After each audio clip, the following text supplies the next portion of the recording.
Cosa succederà a Padova alle 8:45 di lunedì mattina? Una cosa molto strana, andremo a pignorare una banca, cioè avremo un precetto del Tribunale di Padova che ci permetterà di andare in banca con l'ufficiale giudiziario a farci dare un assegno da 200.000 euro, che se non ce lo danno è chiaro che noi provvederemo nel pignoramento di un qualcosa che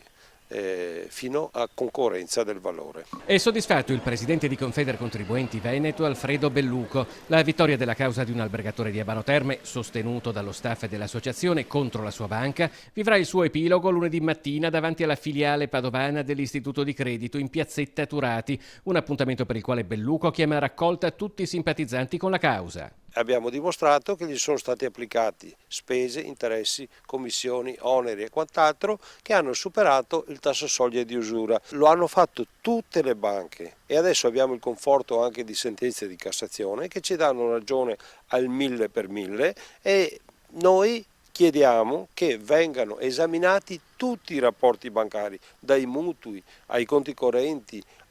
sia che siano di famiglie sia che siano di imprese, perché circa l'80% sono illeciti, sappiatelo signori.